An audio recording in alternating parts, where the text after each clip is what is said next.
Hey everybody, welcome back to Cool Stuff, etc. It's as you can see, a very bright morning here, but I wanted to get this video done because it's been overdue. Um, so my initial plan was, of course, to like do actual video editing, and I quickly realized that it would take a lot longer than I had anticipated to professionally edit a video. Um, and so I've decided to go back to this format because I like it better, and this presentation took me a total of like 20 minutes to make, and now I'm here. Um, so I may be the world's best gamer, but I am certainly not the world's best editor. So um, with that being said, I think we have about 7 games to talk about from the first quarter of the year. Um, I think 6 of them were on the backlog, and one was an additional play that I kind of just did spur of the moment, but we'll get to that. But yeah, I think so far this has been a pretty good success.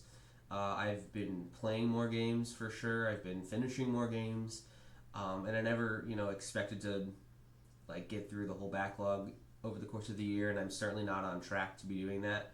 But yeah, so this is just kind of like a very casual video, talk about my experience playing each of these games, my thoughts on them, um, and yeah, so stick around if you care. Here we go. The first game, I'll scoot in a little bit. The first game that I played, I started in December, right before the new year. I was off, work at the time, so I had time on my hands. And so I started this game then. This is a very nostalgic game for me because I, read about it in Nintendo Power when I was younger, and then, bought it on the WiiWare store. I think it's the Wii Shop, whatever. It's WiiWare. It was WiiWare. It was WiiWare on the Wii Shop. Anyways, I bought it and I played it. It was probably my first experience with like a point and click style game. So just very nostalgic. I still have a soft spot for Homestar Runner and all that good stuff. No achievements, which was, I'm a little bit of a completionist when I feel motivated to do so, but I'm glad to see that there's no achievements for this game. I thought that the writing was really great. It perfectly captured like the charm that all the characters have. Everyone was voiced by the actual guys, which doesn't seem like too hard of an ask considering the status of Homestar Runner as an IP. But everything looked nice. It's all 3D, which is different for Homestar Runner, but still they managed to like capture the sort of the very simplistic backgrounds and environments and things like that. So it moved nicely. No issues there, except for of course the standard Telltale Games problem that I think every game I've ever played of theirs has, where whenever they cut to a new shot, it like stops, like for a brief second, and then it cuts over here. I've always hated that. Oh yeah, so the main story was fun. It lasted about 2.5 to 3 hours. Obviously, I have playtime of 3 hours, but the main story itself was probably about 2.5 hours. But they have extra stuff to do. Like there's a lot of collectibles to find, costumes for Strong Bad. There's a photo booth to take photos in. They have Team Girl Squad, which is excellent, and you find like prompts, I guess, for those, like things that you would use in the comic, and you just kind of plug it in and watch it. And it's very simple, but it's like it adds to the experience. And then of course they have Snake Boxer, which is the game that you can play on, the Videlectrix, that game console that Strong Bad has, and it's all very silly. You can probably spend about 10 minutes on it and you'll be done. But and there's also some trophies, like for like meeting certain requirements, like stuff that you would never really do unless you were looking for it. In all honesty, at least on a like you looking for all of them. So, and then yeah, of course, as I mentioned, it is a point and click game, and it is fraught with point and click bullshit. Even in just the 2 hours, I probably could have beaten this game in about an hour if I wasn't like scratching my head sometimes with what they wanted. There was a certain part where I needed to, I don't remember what I needed to do, but what the solution was to talk to Marzipan, which I had already done and exhausted all of her dialogue, and I didn't know that like I needed to pick something up and then go talk to her. Like I don't know. I mean, like maybe that seems like a silly thing to complain about on your perspective, in your perspective, but to me it was a little frustrating. But that was, I'm not there to like, the puzzles are kind of like a barrier to see all the funny dialogue and stuff. So I don't care too much about it. But it is still bullshit. Okay, Bomb Chicken took me about 4 hours. Also played this in December. Finished it in December of last year. It's a puzzle platformer developed by Nitrome, who are probably more well known for like Flash games. Lots of different Flash games over the years, and this was, I think, their first like real game. I remember this being on Steam Greenlight, which is I don't believe it's around anymore. I don't know when it ended, but because I think that to get on Steam in the past, you had to like, it was a different time than now, I think. But regardless, this was on Steam Greenlight, and it was like very quickly voted on as a game that people wanted to see made and like stay on Steam. So, and it was on my radar, but at the time I don't even know when I bought this, to be honest, but I never got around to playing with it, or playing it, excuse me.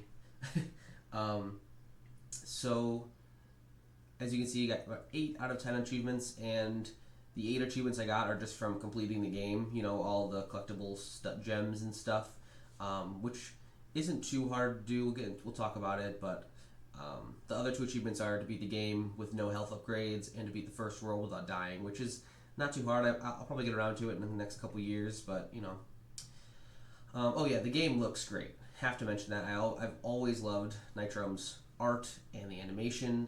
It's very, like, very jumpy, very lively, very, very smooth animation, and this is no exception. I mean, with the bigger budget, this is probably the best that any Nitrome game has ever looked, to be honest. A very novel concept. I do enjoy the idea of this bomb chicken, and mechanically speaking, it's interesting because the only buttons you have are movement and bomb. That's it. There's no jump. There's no crouch. There's no, shoot a gun. You get a bomb, and you're not immune to bombs, so you have to be careful. That was one thing that I struggled with initially. Is like, what is the what is the safe distance between the chicken and the bomb, but you quickly learn that you have about one tile, quote unquote, of distance. It's just the explosions will be bigger, so sometimes you think that you're gonna die, and you probably should have died if it was a real explosion, but you don't die. So, but just like they just use things in a lot of different ways. Like laying this bomb can get you up to higher places. It can obviously break open, breakable walls. It can kill enemies. You can push them and fire them off, and they bounce off of things. It can help you walk over like hazardous goo shit. But it also, it's like, I think it's interesting because the bomb is your friend and an enemy. Like, you got to be careful about it. So I thought that was a really novel idea. Good variety. It's not too long of a game, 4 hours for one playthrough, and that was me kind of like taking my time and honestly messing up a lot. I was pretty bad, and I was getting kind of frustrated, but the variety, there's a lot of enemy variety. There's a lot of mechanics that are introduced. There's boss fights that are really cool. Especially the final boss fight is like really awesome. And then, but the later, this is a good thing to mention. The later mechanics and enemies are often more frustrating than like challenging or fun to engage with. I'm thinking specifically of like the ghosts. They're just really annoying to deal with. And the goo, like I mentioned, the goo. So if you lay the bomb on the goo, it sends a shockwave through the whole goo. And if you get hit by the shockwave, you die. But you can stand on a bomb, and the shockwave will go underneath you, but then it starts another shockwave. So it's like, things can get out of hand pretty quick. And managing that in certain circumstances is fun, but managing it in other circumstances was just making me really mad at a game about a bomb chicken. But overall, I would recommend this game. It is a lot of fun. You probably can get it on sale and just have a good time with it. So, ooh, down well. Okay, down well. Now, as you can see, I started it in December, and question mark means that I haven't finished it yet. I've given it about 6.5 hours of time, and I haven't beaten the game once yet. It's a roguelike, so you may be familiar with that, and essentially what that means is that it's when you die, it's permadeath, and you start a new run, essentially.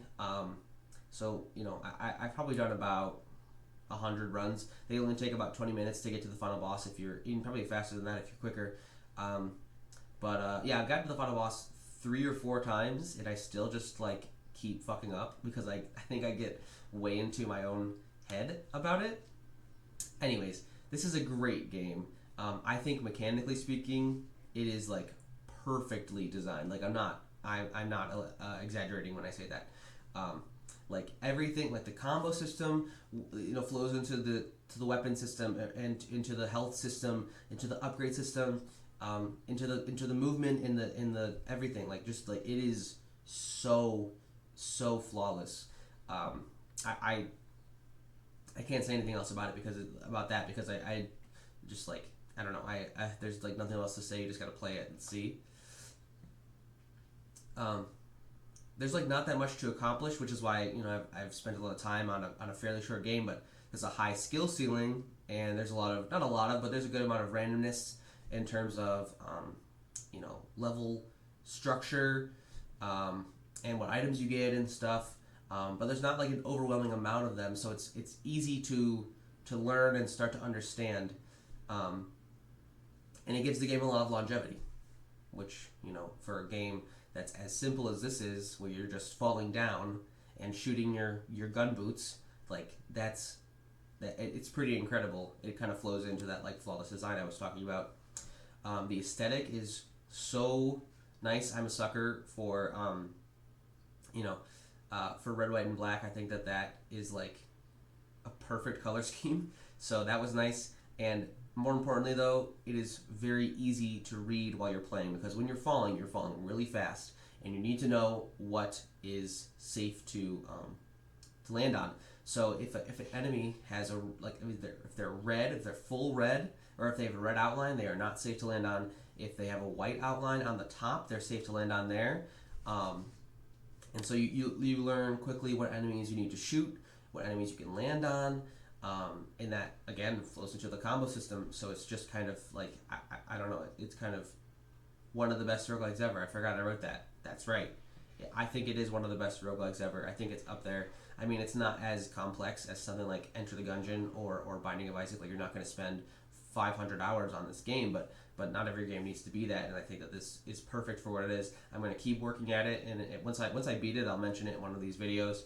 Because I do want to beat it. I just, I play it every once in a while and do a run or two and just, kind of try to do my best. Alright, Typing of the Dead Overkill. This is another game that I, played over the course of a couple months, a little bit at a time. If you're not familiar with House of the Dead, it's an arcade on-rail shooter. And this is the typing equivalent. So instead of shooting with a gun, you're shooting with words. You're typing the words that the zombies have on them, and yada yada yada. Yeah, so I just played the standard campaign. They do include a hardcore mode, and they also include the original House of the Dead Overkill, which is you use your mouse to shoot. I have zero interest in that. I might do the hardcore eventually, but for now I'm satisfied with what I just beat the normal campaign. Truthfully, I just like typing. It's very satisfying to me. Typing is fun.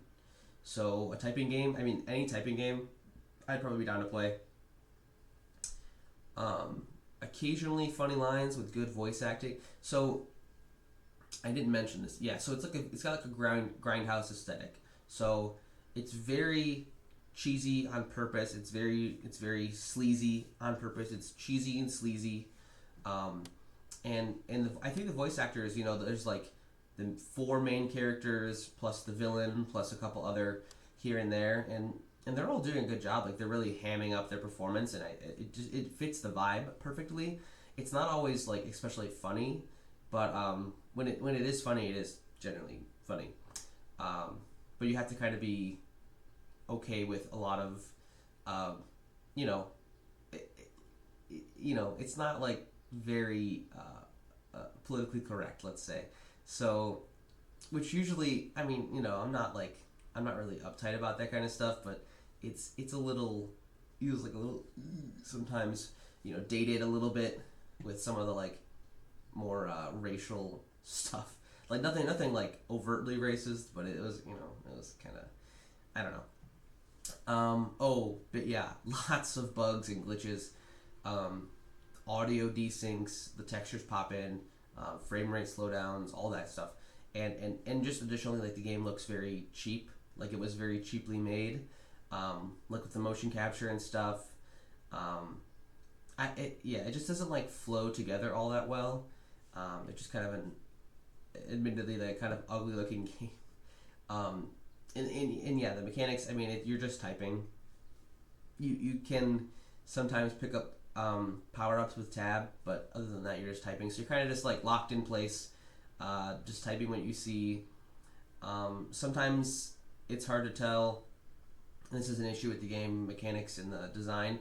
It's hard to tell which prompt belongs to which zombie, so you might get hit. Like there's an achievement that I was trying to get with, beating a level without getting hit once, and I kept fucking it up because there would be like 4 or 5 zombies, and they'd all the prompts would appear at once, and I couldn't tell exactly right when that happened who I should start typing against. But you have to go fast. So, anyways, so I mean, I wouldn't recommend this game really, but it was good to like to kill some time, I guess, when I was bored and didn't want to like invest time in a long campaign type game, such as Scald Against the Black Priory.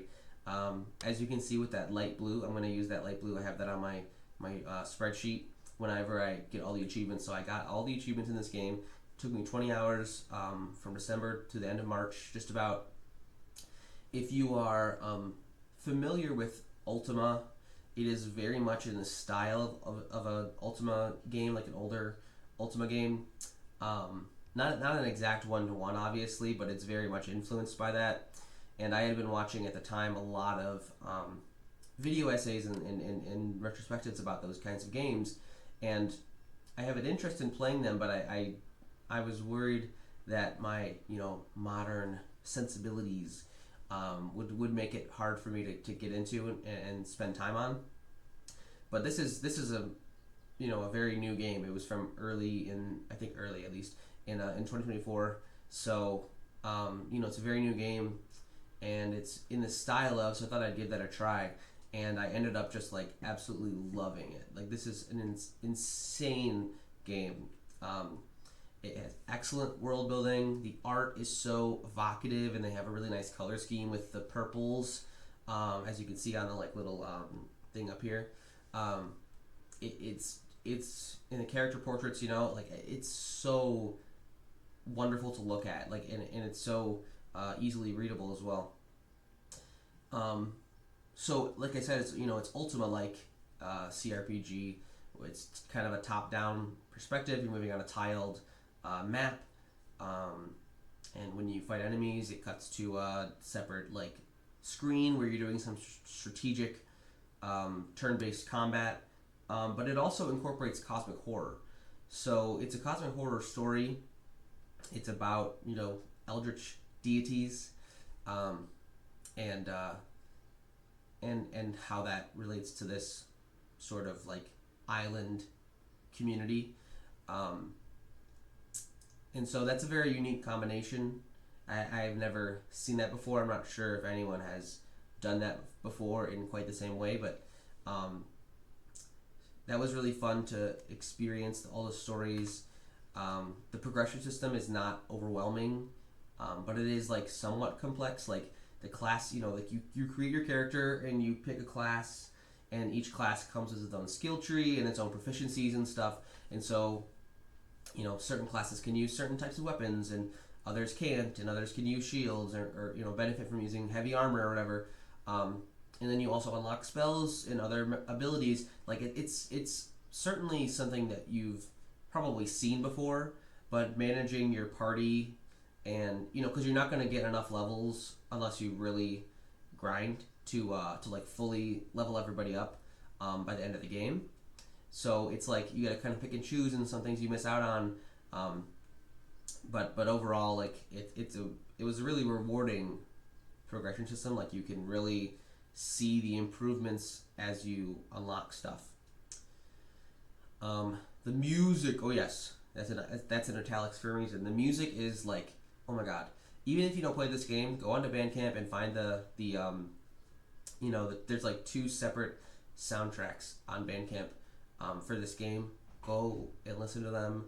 If you play RPGs with your friends, like IRL over the internet, like TTRPGs, like this is gonna be so good for your campaigns. Like there's so much good stuff. There's great battle music. There's great exploration music, relaxing music, spooky music. Lots of spooky music, of course. It's just I would say the one maybe major complaint mechanically is that there's like survival mechanics, so you have to feed your party. But like you, if you do any due diligence, you are going to have so much food. You're going to have more food than you could possibly eat in one campaign.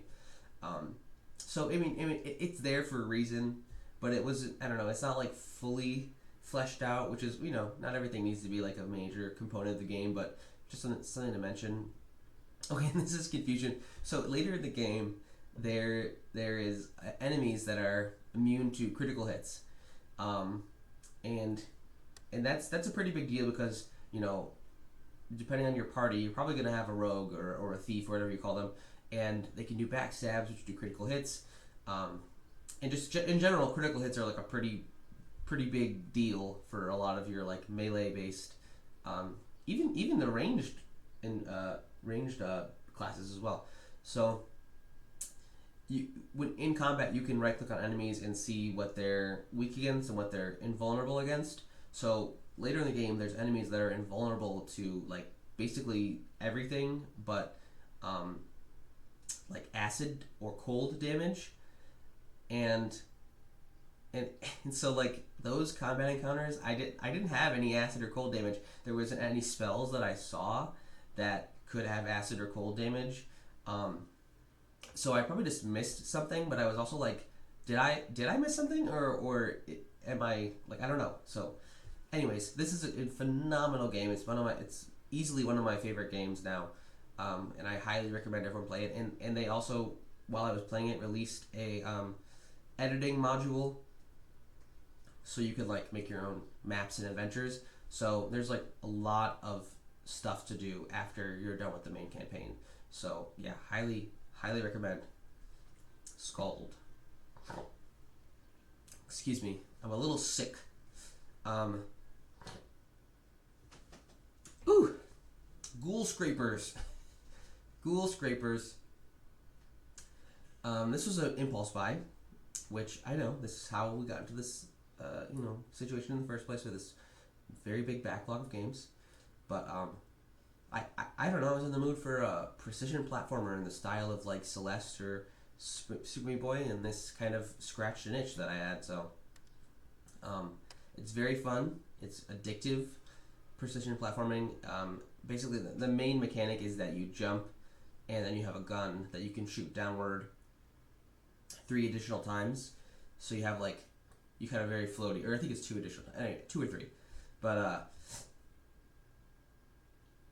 anyway, you can get some additional airtime, I suppose, and but I mean they add a lot of other mechanics as well. So there's cannons to fire out of.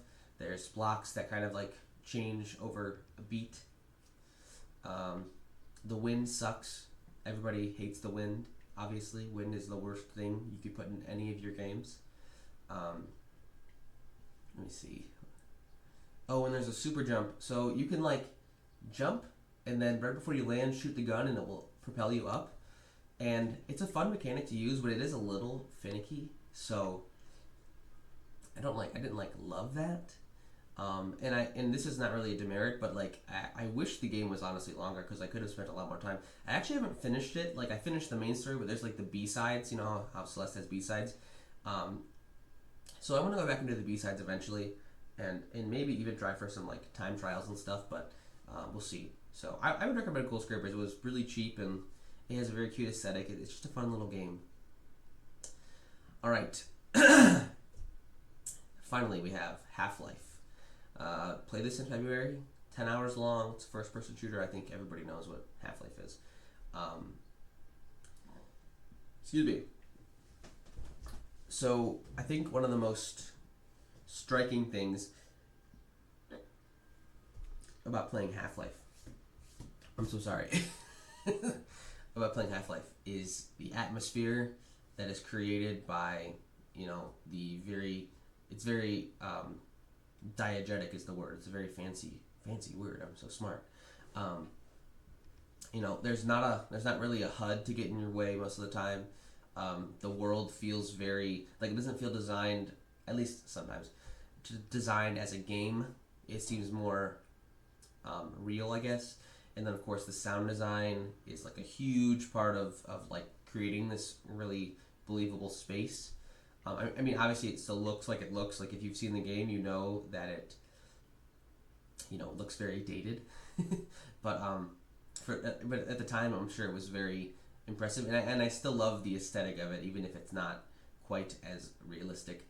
The gameplay, I mean, you move very fast, you're shooting very fast, things happen, and you have to react. Like enemies pop around corners, boxes explode, and enemies pop out. Lots of other crazy things happen, and you just have to kind of really be like on top of it, Like I said, very immersive, cool setting, tons of weapon variety and options.